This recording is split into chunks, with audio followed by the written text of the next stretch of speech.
The Expanse by James S.A. Corey. Now, I just finished this complete series today. I finished up book 9, and then there was one short story to read at the end, and I finished that up, so I wanted to give a review while it's fresh in my mind. I managed to read through this whole series with zero spoilers. I've never watched a TV show. I usually don't even read the jacket description because I've received spoilers that way as well. So this is a fresh take. I haven't watched any other videos from any other YouTubers. I haven't read any reviews. This is just my thoughts on the series. So first off, most people know James S.A. Corey is a pseudonym for two writers, Daniel Abraham and Ty Frank. They managed to complete this series in just over a decade. The first book came out in 2011, and they wrapped up the last book about 10 years later. I don't know the exact date. Now this, I totaled it up, it's about 5,000 pages. And then there's a collection of short stories that adds another 300 pages. So if you're gonna try to tackle this, it's a pretty lengthy series, but there's definitely longer series. Now, what is this series about? In my mind, the main theme that I saw over and over was the basic ethical dilemma of whether you do what's right or you make a sacrifice for the greater good of a group or humanity.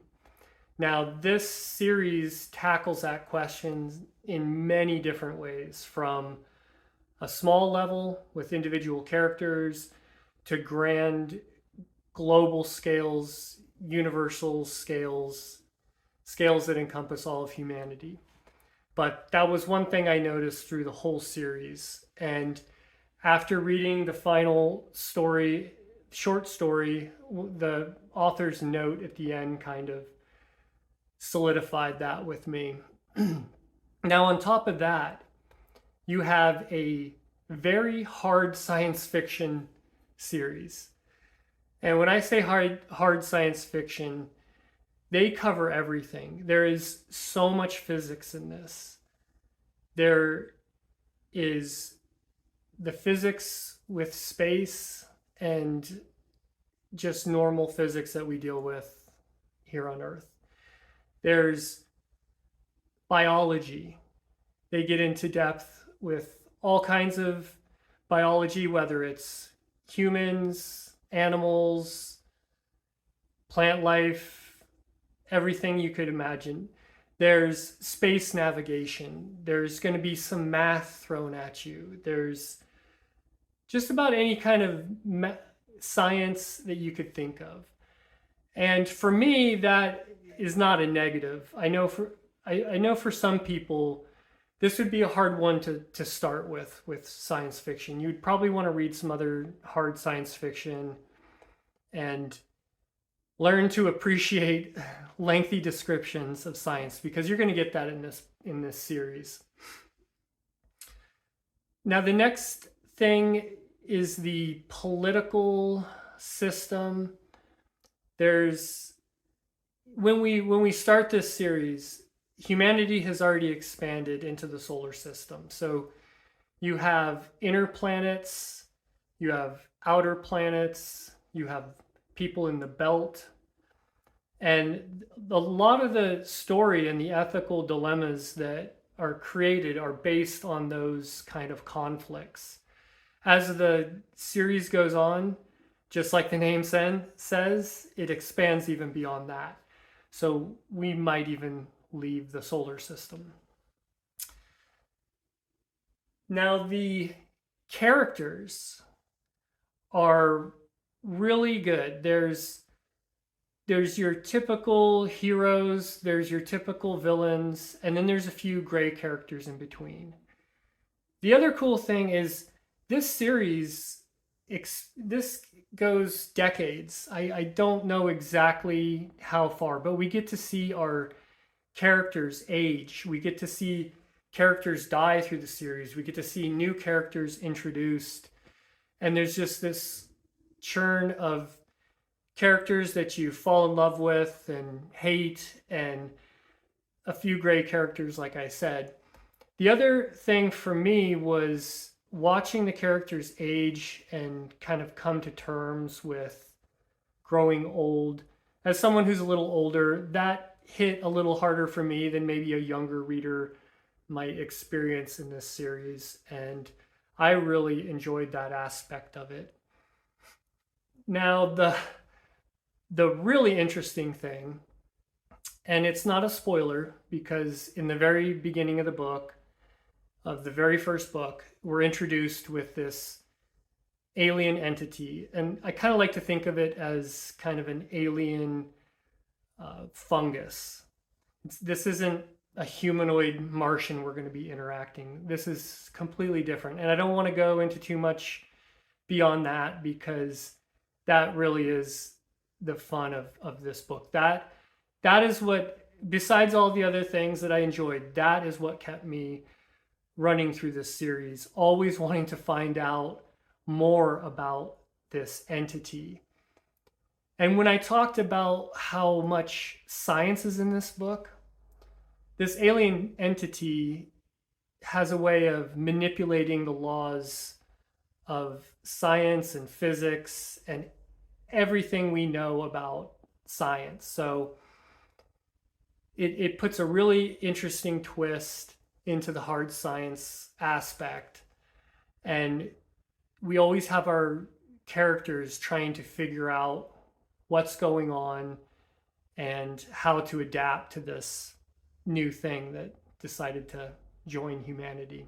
Now, without giving too much else away, like the series says, it expands beyond that. So we're going to be introduced to all different places and things, and that's where I'll leave it. I don't really want to say too much else. As we progress through the story, there's some sprinklings of this weird psychedelic, spacey trippiness that the authors, I believe, just captured in their writing so well. It kind of builds up from book one and comes into book three, and then we kind of get away from that, and then towards the end of the series it comes back. Those were my favorite moments in this series, my favorite scenes. It was just really interesting the way the authors managed to add that element to such a hard science fiction series. For the pros and cons for this series, for me, the pros were the characters always had me investing into them and wanting to know what decisions they were going to make. They kept you guessing sometimes. The environment was a character in this story, whether it was gravity or lack of oxygen or any other thing that could kill someone. It was definitely part of the story. The hard science fiction to me was interesting and kept me entertained. They never spent too much time on any one topic. It bounced around and never really got too tiresome, or I never felt like I was slogging through too many long descriptions of anything. But like I said, that might come up in the cons for some people. Another pro for this series, being such a long series, you need to keep the reader engaged. And like I said earlier, always wanting to know what was going to happen with this alien entity is what kept me reading through. And we'll talk about some slow spots, but that was always teased enough to where I never really worried or mind too much reading through sections that slowed down a little bit, because every series is going to have its slowdowns and some times where they're building more plot and character development. And this series is no exception to that. It's 9 books plus a collection of short stories. Now, when it comes to the cons, like I said, you're going to learn a lot about science and their take on science. It might not all be 100% valid, but I think from what I know, a lot of this is fairly plausible. We're set quite a ways in the future, of course. Humanity is all over the solar system when we start it. So the science is pretty easy to understand at first for me. Some people might struggle with that unless you've read enough. A big con for me could be the middle section of books. I felt like part of it was kind of a side quest that maybe didn't have too much to do with the overall plot that kept me coming back, but it was still enjoyable. It was part of the character development, the world development. It helped increase the conflict, it raised the stakes. But I think some of that, if that was my major con, would be that it stretched out a little bit in the middle and there was some things that maybe didn't have to do with the overall plot and maybe did. You don't know until the end, and I'm not going to spoil it. Now, if this is a series you're thinking about tackling, I have some strategies to help you get into it. So, first off, just get the first book and read that. If you don't like the first book, you're probably not going to like the rest of the series, and you can just stop there. If you enjoyed the first book, you can think about this as a trilogy, and these books build and get better. The first book gets better. The first book is great. The second book gets better. And in my opinion, the third book is my favorite book in the entire series. The concepts it opens up and the scenes that play out towards the end of the book will just stay in my memory probably for a long time. Now, if you make it through that first trilogy, you could think of the middle three books as a second trilogy. And like I said, this is going to be the hardest part to get through. There's going to be probably the biggest amount of slowdown in this section. But this middle book, book 5, Nemesis Game, is another one of my favorite books.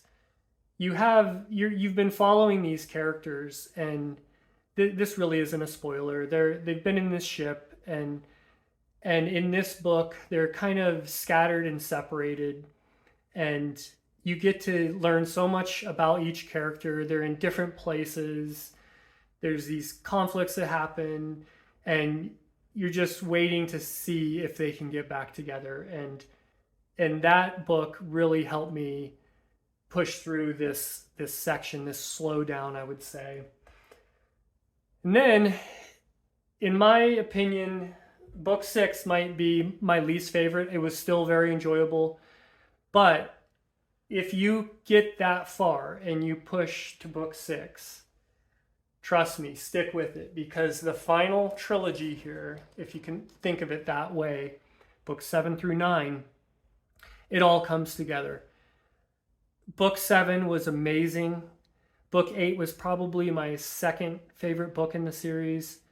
And book 9, I thought wrapped everything together. Maybe not the way I expected, but I totally understand that this is the authors writing this, and there's no way they could write it for everybody. I was super satisfied with the ending.